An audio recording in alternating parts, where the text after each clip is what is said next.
Welcome to TandTeaching, the educational podcast you can listen to with a cup of tea. I'm Arthur Moore, and there's no Mike Harwell this week, but don't worry. I've got two awesome guests joining me from the UCL's Institute of Education to talk about child agency. This is slightly different for TandTeaching. We're going to do a two-part special on this because there's so much going to, because our guests have just done a huge study on child agency, and I want to learn a little bit more about it and what it means for us as educators in our schools, our organisations, and in our classrooms. So go away, put the kettle on, get a cup of tea, and when we're back, we'll be talking about child agency.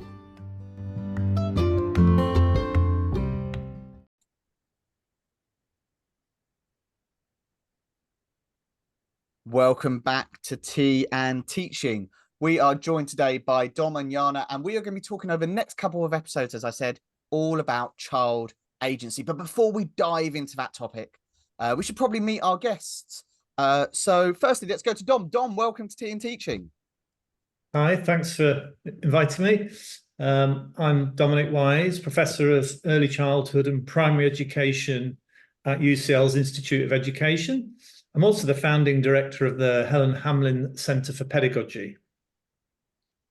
Awesome. I know lots of our listeners have kind of heard of all this stuff because when I put it out on Twitter, we had lots of people come back saying like, yep, keen, let's listen to this. And Yana, also welcome to Tea and Teaching. Hi, thank you for having us today. My name is Yana Manyukhina, and I'm also based at the Institute of Education at UCL, at the Helen Hamlyn Centre for Pedagogy, where I work on issues of children's education alongside Dom. So I think it's fair to say, listeners, that I'm playing the lesser role in this conversation. I think you've heard from our guests there, like we have two awesome guests. And what we're talking about is child agency. So, Dom, I'm going to go to you first, and I'm going to say, before we talk loads about child agency, what do we actually mean by child agency? Kind of, what's your approach to it? Yeah, it's a tricky word in some ways, partly because, there's lots of meanings around the word agency, classical sort of English word, really. But I want to begin by talking about choices and freedom. So children who make choices, children who feel they have freedoms, these are the kind of some of the nuts and bolts. Yana and I will be addressing what it is throughout both episodes in different ways. But we also, because we're researchers, we have to publish research papers and so on. We do have an academic definition, and we've called it the socially situated capacity to act. Now, by which we mean children and people indeed, they have to be able to act. So that means they need to have that capacity. They need to be supported when we're talking about schools to have that capacity. That doesn't mean to say they have unfettered freedom that would impinge on other children's lives in a negative way. So it's situated in a social context. So individuals exercising their agency are naturally constrained and or encouraged in that agency. So of course, teachers play a really important part in establishing structural aspects. And as we will say later on, things like the national curriculum also has an important role in agency. So I'm interested in what you said there. Kind of, it's like the social aspect of it is kind of the world in which we live, but we can still have agency within kind of factors within that. Yes, absolutely. Yeah. And I think, and teachers kind of, we're going to get this because we know students are coming to our classroom and there's loads of stuff that we can't control kind of in the bigger context, but we can still give them agency within the context we're working on. Yeah, I think that's really interesting because what you've identified there is to what extent, for example, can and will teachers enable children's agency, and to what extent do the teachers feel enabled to make those sort of decisions to support their pupils in that way. And there's some of the big conversations, the big questions we're going to kind of dive a bit more into detail with. Yana, with the kind of what we're talking about, child agency, is this a new term? Has this just been used in the last week by you? Or is there a historical kind of idea to all this? This is definitely not a new term, definitely not invented by us, unfortunately, even though we do have, like Dom said, our own way of defining what agency is, which we think captures the essential aspects of agency. So it's the ability to act, which consists of the opportunities to act. So, well, like Dom said, teachers give certain tangible opportunities for children to exercise choice. But also what our definition captures is that there is a personal element to agency, which is children's sense of agency. And that's equally important as tangible opportunities to exercise agency. It's equally important that children feel like that their voice can actually make a difference, that the choices they make have an impact on their learning, on the direction of their learning journeys. So what we will talk more about, I think, when we delve a bit deeper into the topic, is that sometimes you can give children choice, but if they don't realize that they have been given choice, and if they don't see an impact of that choice on their learning, then what is missing is that element, the essential element of a sense of agency that children need to have in order to be able to actually benefit from the opportunities that they are presented in the classroom. But I want to go back to your point about the how modern or how ancient this idea is. And if we go back, I actually have a quote which I would like to read out, which I think it captures a lot of what we're concerned about when we talk about agency and study agency. And the quote goes back to 1899. It's taken from a book by the curriculum theorist Michael Appel. We don't want to overburden the audience with the references, but just to give credit where it's due, the quote comes from his book. And let me read it out for you and for the listeners. So that's from a diary entry of a teacher whose name is Emma, and she writes in 1899, "Oh my God, the principal came in today and chose a child to read. I knew what I had to do. I knew I had to remind the child to say, page 35, chapter 4. I had to remind the child to hold the book in her right hand with her toes pointing at a perfect angle of 45 degrees. To remind the child to hold her head straight and high.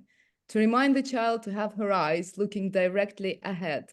And to remind the child to lift up her voice and struggle in loud and unnatural tones." So that's how the teacher describes an episode where a principal comes into the classroom, and in order to please the principal with how perfect the learning is, that's what she has to say to the child to do. And even though the quote is quite historical, we feel that what happens in a lot of the state, especially state classrooms in the modern day, resembles precisely that scenario, and that's concerning for us. I was going to say that quote to me is kind of like, I can remember certain things that I've done in my classroom, be like, right, there's someone in the classroom, remember to do this. Or I once worked in a school where a head teacher tried to change the rules. So when he entered the room, everyone had to stand up. And that got quite interesting with some of the students we were working with. Let's put it that way. Dom, did you have like, kind of when you hear that quote, what does that relate to you with kind of your experience and background? Well, I mean, I was going to say that it's strangely moving, I think. You know, it really makes you feel strongly about the child, the teacher, the system, and of course the fact that it's a diary entry is personal to some degree.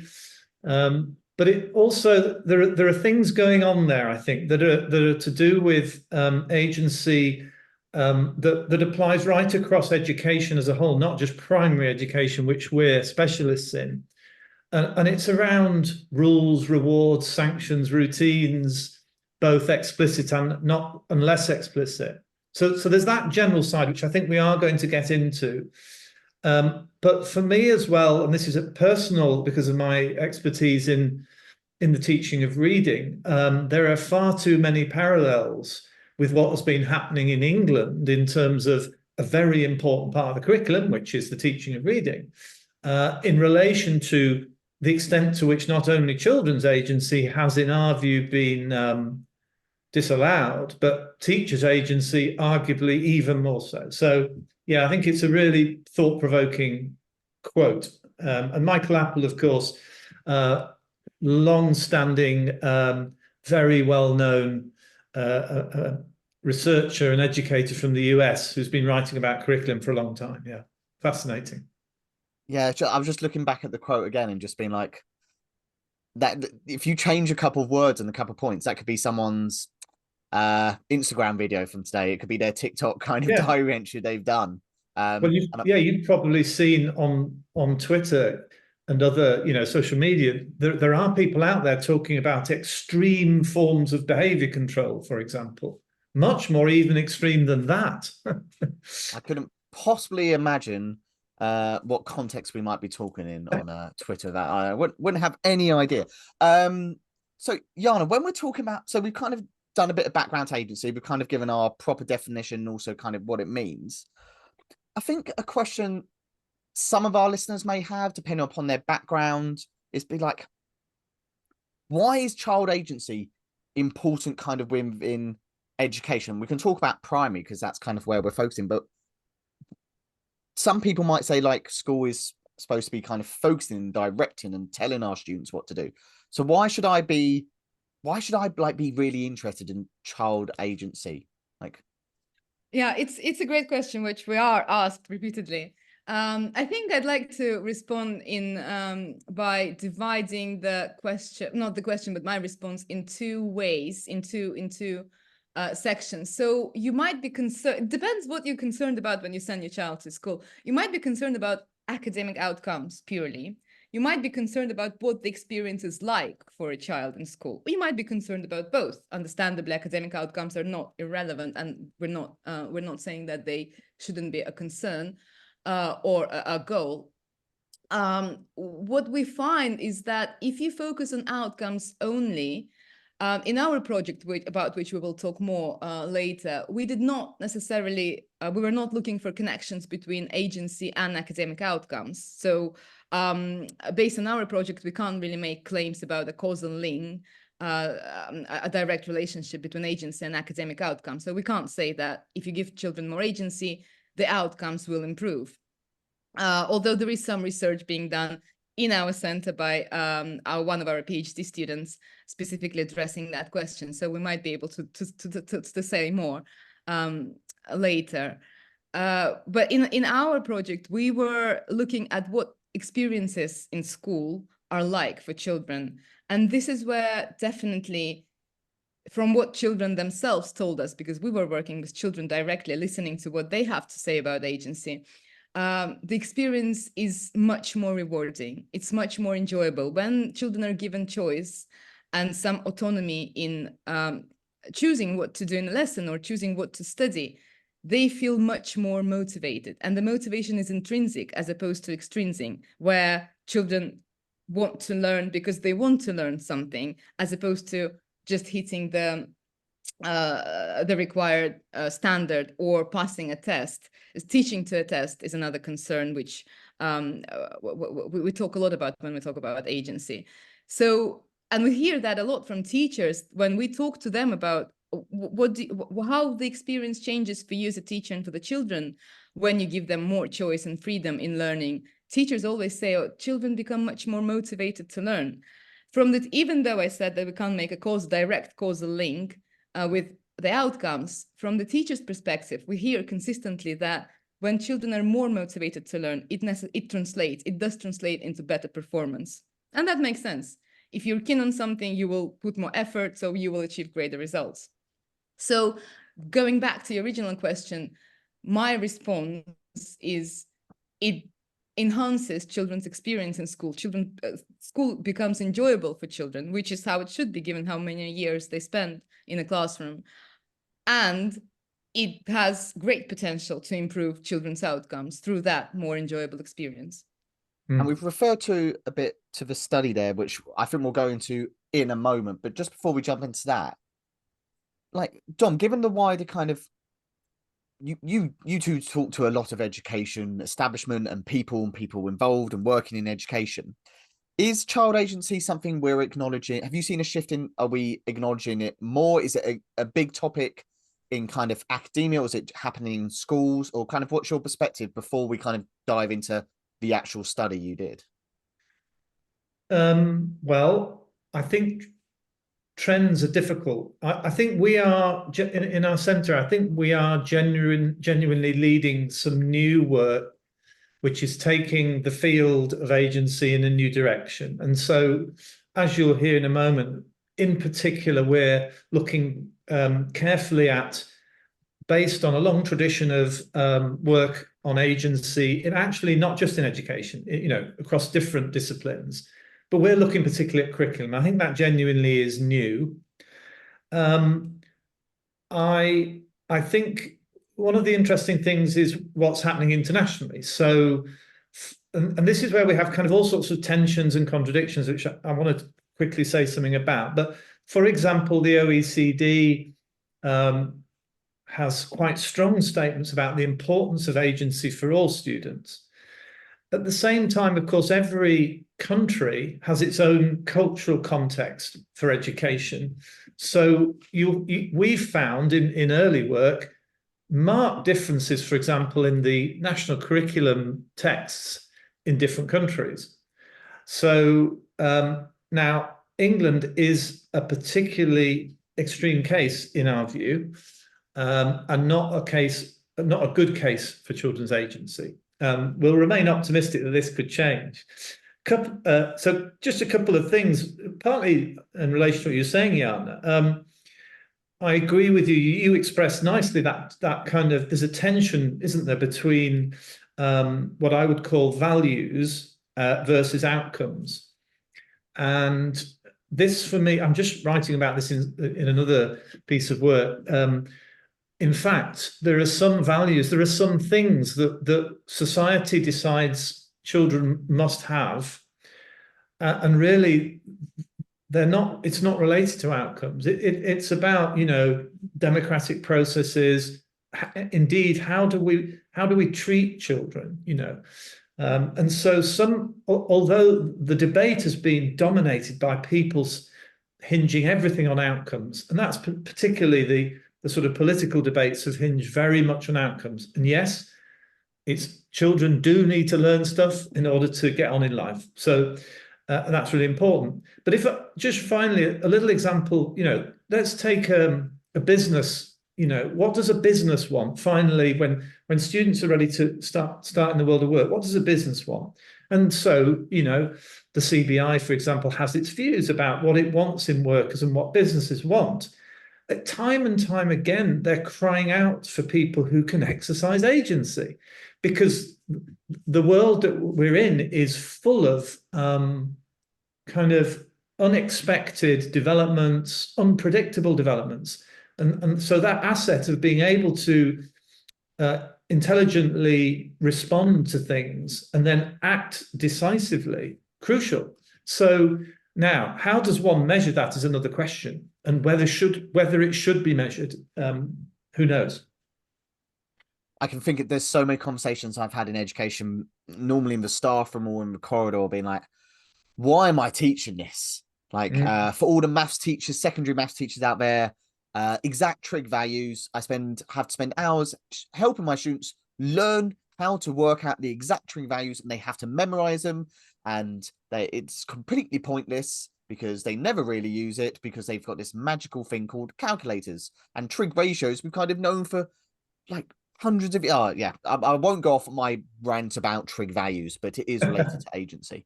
That's a separate podcast, or just me shouting down the town hall. So we've kind of given a bit of background. We've kind of given our definitions, and I'm sure our listeners are listening to this being like, like a complete engagement, especially our primary listeners, but also secondary teachers. I know this is a conversation, as I kind of refer to there, that is big in kind of the secondary world. That's called this edu Twitter world, let's say. You've done some academic research. You've done a study. You've actually gone and thought about this and done some actual thinking, rather than just Arthur standing in the staff room ranting about trig values. So who wants to explain to us kind of what this study was?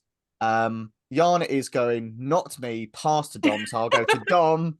Dom, what is this? Tell me everything. Well, I'm sorry to disappoint you that we've done nothing on trig values, but next time. So it'll have to be agency. Well, actually, the start of our research centre, the Helen Hamlyn Centre for Pedagogy, one of our very first projects was a piece of work we did. It was tendered by the Curriculum Authority in Ireland, the Republic of Ireland. And they asked us to do some work on, because by the way, Ireland has been developing its national primary curriculum since 2020. I just note that. I want people who are listening to note that's 4 years that they've been doing it. Last time England did it, it was done in about 6 months. There's something to be learned, a lot to be learned from the way Ireland is approaching this. Now, one of the things they did refreshingly is they tendered for various pieces of research, new research that would be helpful as they started that journey. We were lucky to be awarded a project about what is knowledge, what should knowledge be like in the curriculum, and how might it be represented. And actually, that enabled us to think about agency because, as you said, Arthur, only a few minutes ago, the idea of a teacher standing at the front of the classroom spouting facts, if you like, and even a little bit more than facts, is not an agentic model of education. So we actually ended up, we did the work and and it's published on the curriculum website in Ireland. But we then also took it further and we did a paper about where we compared different countries. We chose some for particular reasons. And we looked, in fact, Yana did most of the hard work on this, looked very closely at how the texts spoke about children, their agency, and so on. And like all these things, real curious paradoxes. So Hong Kong had massive explicit statements about how Hong Kong's curriculum, about how important it was to invest in children's agency. Incidentally, things have changed since China has assumed more control over Hong Kong, and that's a really interesting area. But so that was kind of an outlier. And then England was an outlier on the other side, where there was almost no mention of children's agency, no explicit mention, and a really rather narrow and constrained notion. Why? Well, I would say because Michael Gove, who was, Secretary of State for Education at the time, had a very particular, I would say, old-fashioned view of what education is, and said we must have knowledge at the heart of the curriculum. We must have grammar. We must have a strange concept of standard English that doesn't include the 30% of the school population who speak multiple languages, and so on and so on. So, yes. Yeah, I just want to give a quick example, which sorry to interrupt, but I never cease to be amused by this example from the research that we've done. Well, so Dom just mentioned we compared Hong Kong's curriculum with the English one. So in Hong Kong's curriculum, we did what is called critical discourse analysis. So we looked specifically at what kind of language and what kind of phrases and words are used in the curriculum. In Hong Kong's curriculum, a lot of emphasis was on character education, which was reflected in a very heavy use of the word values, referring to social values, moral values, what we want to instill in children for them to become good citizens. And I was looking at the text of the National Curriculum of England, thinking, will I find the same emphasis on values? And I remember we found maybe 7 or 8 mentions of values. And I thought, okay, well, at least there is 7 or 8. But then half of them, if not more, I don't remember the exact number, was referring to mathematical value and not the kind of value. Trig. It's trig. Perfect. Perfect. I like this document. More maths back. So that just gives you a sense of the emphasis that these two very different curriculum make. One, yes, learning, but also we want to educate children what kind of personalities we want them to be or to grow. Whereas in England's curriculum, the values that we care about are mathematical values. Yeah, and I'd just like to add to that, Yana, and you've started to think about this, this whole idea of what do we want for our next citizens or our current citizens, and then when they become adult citizens. What do we want? What are our aims? And it's a kind of national curriculum that's devoid of aims. And our field of study, which is curriculum, has had plenty to say about aims over the years. I remember a publication by one of our colleagues, Michael Rice, working with John White, the philosopher of education, and their whole book was about, well, what should the aims of, well, certainly we should have aims for our national curriculum in the first place and for our education system. And then there's of course, a debate to be had, well, what do we want, you know? And that has to be reached by, it has to be reached by consensus, and that's been sorely lacking. We keep our fingers firmly crossed that maybe if there's a change of government, we'll get some movement in these areas. And of course, we'll be arguing strongly for Children's Agency to be part of any new developments. I think one of the really interesting things about schools, and this is maybe different to other areas of kind of government, is we all went to school. Yeah. We all had teachers. So every individual has their own experience of what their school, their education was like.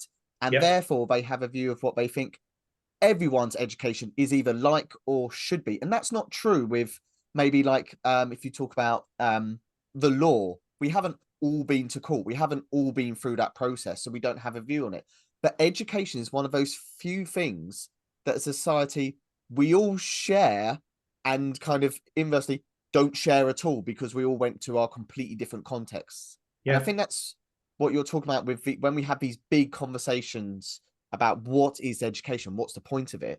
It's one of those few things where we all have our grounding somewhere else. So it's really hard to take that away from you. Like I know my education was completely different to your two. So when we're talking about education, we've got kind of all that background that whether we acknowledge it or don't acknowledge it informs our kind of viewpoints going forward. Well, I think there's a crucial point there. So, of course, everyone in society should have a view about what they would like to see in an education system, and that's the point of a democracy. But the other bit of what you're saying for me is who has knowledge about education and who should we listen to, not for democratic decisions in that way, but more in if we're developing policies for consultation. And I have a very strong and growing view that people who I regard as having huge levels of educational knowledge are being ignored. And other actors who, so if I restrict my points just for a moment to universities where knowledge is created, or some of the world's knowledge is created, I think there are people in departments of education who not only often bring powerful long-term engagement as teachers, but they then develop great expertise as researchers. And so they're able to look at education problems with those two lenses. There are other researchers in different disciplines doing great research, but they do not and cannot understand education in the way I've just described that education researchers do. And that's another thing that I want to see changing. I'm not against, for example, cognitive science. In fact, I've worked with cognitive scientists and will continue to do so. But there are some who have loud voices that have been listened to too much, and they don't actually, in my view, they haven't got the full understanding of what education really is and how it actually happens on the ground. The loudest voice isn't always the correct one. So Yana, you've done this study. I think before we kind of come towards the end of this conversation, and in the next episode, we'll be talking more about kind of what it means for kind of teachers in primary schools and all that stuff. But when you sat down and did all the fun stuff in the background, when you and Dom sat down and said, like, here are our key findings, like what were they? What if I want to go away and read the whole report, what would I find out? So our central research question, like we just said already, was whether the national curriculum indeed restricts children's agency in the ways that we hypothesized it does. And the answer to that question, surprise, surprise, it does. We did find that the national curriculum has a may impact on children's agency in the ways that we don't want to see. And it may restrict children in developing that essential ability, that essential sense of themselves as being agents of change, as being capable of influencing the directions of their journeys and other things, like Dom said already, that we want them to grow into people who have that sense of, I can act, I can induce change in the world. So we did find that the national curriculum is not very conducive to our children developing that essential feeling. What we also found is that even within the constraints of the national curriculum, it is still possible to create opportunities for children to exercise agency and to develop that sense of being agentic. How is it possible is we'll leave for the second episode, I guess. Oh, what a teaser, Yana. I love that. We should do more of that on the podcast. I'm a big fan of it. Can I what ages are we? I know we're talking about primary, but is there a specific point? I don't know if this came up, but is there a specific point where child agency dismissed? I ask this as a dad whose kid is in reception. So I'm thinking, when should I be worried that he loses Never his own too early, Arthur. Never too early to start instilling agency in children. Well, absolutely right. And indeed, colleagues that I'm working with in Ireland in the curriculum agency have actually done a study of babies' agency. This is good because I've got a 4-year-old who's at reception. I've got a 2-year-old who's at nursery, and I've got one on the way. So I can maybe, I don't know, give up on the first two and really focus my old child agency on the new one. Or do a study. I could give one no agency, give one loads of agency, and see kind of what happens. I think that would be, I think that's ethically dubious, don't you, Yana? Well, I want to, on a more serious note, well, not that we were joking, we do want agency in babies, but to balance that a little bit, we do acknowledge that agency is an age-related capacity. So we wouldn't ignore, or we don't recommend ignoring how grown-up children are when you assess how much agency you want to give them in learning. So we like this idea, which we use a lot in our research and thinking, of structured freedom. So a school is still a structure, a lesson is still a structure. So the teacher is there to provide a certain framework for the learning experience. So we don't want to discard structural element altogether, nor is it possible. But within that structure, we want to give children choice and freedom and agency. And that ratio between how much structure and how much agency you give, that might be, again, we didn't do a study specifically investigating the impact of age on agency, on the experiences of agency, but that's something to think about. So the ratio between structure and agency will be something that you will consider depending on the age of a child. So for younger children, maybe you want a bit more structure, and you might be able to unfold that structure more as children grow up. Yeah, sorry, just to add on to that, we haven't really talked about children's rights, which we see as a kind of aligned concept, but not the same, not identical. And of course, you know, within, for example, the UN Convention on the Rights of the Child, there is recognition that, you know, I forget the exact phrase, but it's, you know, commensurate with children's development. You offer them rights and responsibilities commensurate with obviously what they can understand and genuinely engage with. So I agree. I mean, we did look at, we did look at children of different ages. So we had year 3 kids at first, plus year 4 kids at first, if I remember rightly. And then we tracked them for 2 years. So, and we were initially hoping that we might get some sense of progression. We do see progression, but it's quite individualized, maybe not surprisingly. And we're not aware of any clear patterns. And I think, you know, not everything, perhaps dare I say, not even trig, is a necessarily linear pattern always in terms of development, you know. So there are lots of things in education where people say, oh, it's quite straightforward, go up the steps or go up the ladder, and when you get to the top of the ladder, you've achieved it. Well, you know, and there are famous models like like Bruner's model of the spiral curriculum, which is a different kind of model, and it's where pupils revisit at increasingly higher levels of thinking the same kind of area. And it may be that agency is something like that, where the context will always affect it, the individual will always affect it, and so on. Yeah, we also, I want to add that we also had quite a small sample size, so it's difficult to generalize, but our intention was to get that very in-depth study into children's agency. So we engaged closely with the experiences of every child. We had 18 children in total across 3 schools, and we engaged with each of them very, very closely over 2 years to get that understanding, very deep understanding of what their experiences are like. If we are successful in getting more funding, maybe partly due to this podcast, we will definitely design a large-scale study where a link between agency and age might be something that it's definitely something to think about and explore. If I can ask a couple, I've just been making my notes, writing down some questions. I think a few of the questions our listeners might have before we round up this episode is, how do you ask a child if they have agency, or is that even the way you would go about? Because I feel that's quite a fundamental point of the whole thing. Is agency something we have, or is it something we have a sense of?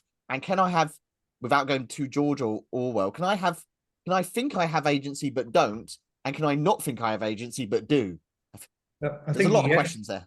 I'd say yes to the last 2 questions, but for me, I think, yes, we could do with a bit more of occasionally teachers having a conversation about, what does it mean to make choices and all that stuff.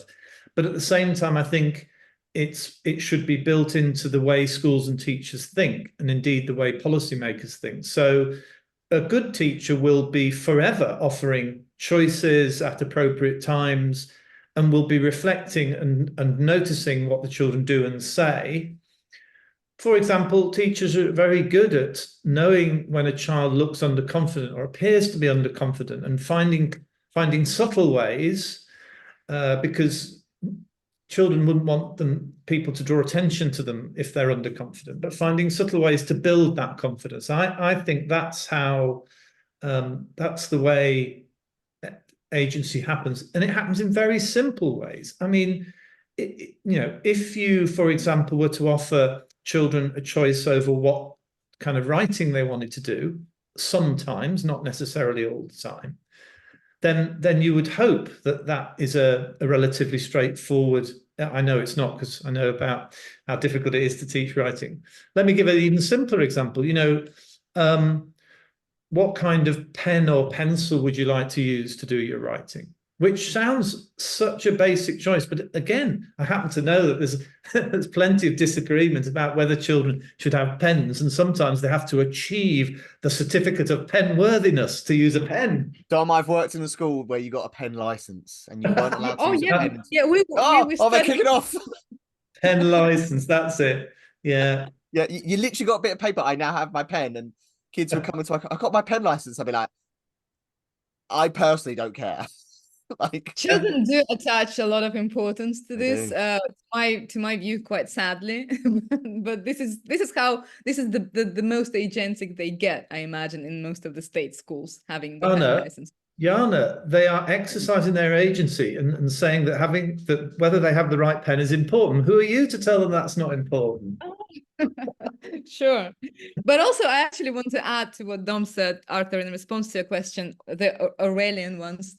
That's the distinction that we make, which I mentioned in the beginning of the podcast, between having a sense of agency and having an opportunity to exercise agency. As a child in a classroom, I might want to make a choice, but I'm not given any chance to make a choice, any opportunity to actually make a choice. So that's where you have a sense of agency. You feel like you can exercise choice, but you're not given an opportunity to do so. It might also be that children are given choice, but because they lack that sense of agency, they don't see themselves as being capable of making independent choices, or they don't believe that the choices they make will actually make a difference. They won't take advantage of those opportunities. They will not act on the opportunities that are presented to them, which is why we are really emphasizing that it's essential, when we care about children's agency in the classroom, it's essential that we try and support that sense of agency in the children and give them opportunities to exercise agency. I think that's a beautiful point to leave this episode, Yana, because I think what you're saying there is going to get loads of people thinking. So we've spoke about what child agency is, kind of given a bit of historical and kind of social context to it.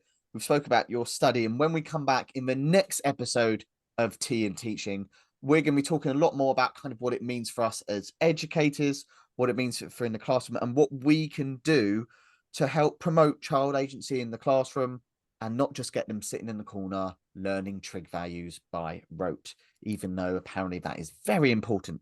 So listeners, we'll be back in the next episode with of Tea and Teaching with Yana and Dom. So until then, Dom and Yana, I will say goodbye and we'll be back next episode. Cheers. Thanks. Thanks. So listeners, we'll see you next time on Tea and Teaching.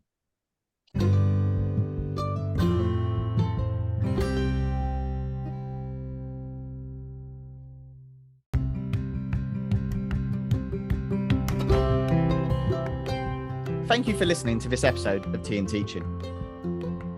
If you've enjoyed the content of this episode, please feel free to share it with other educators.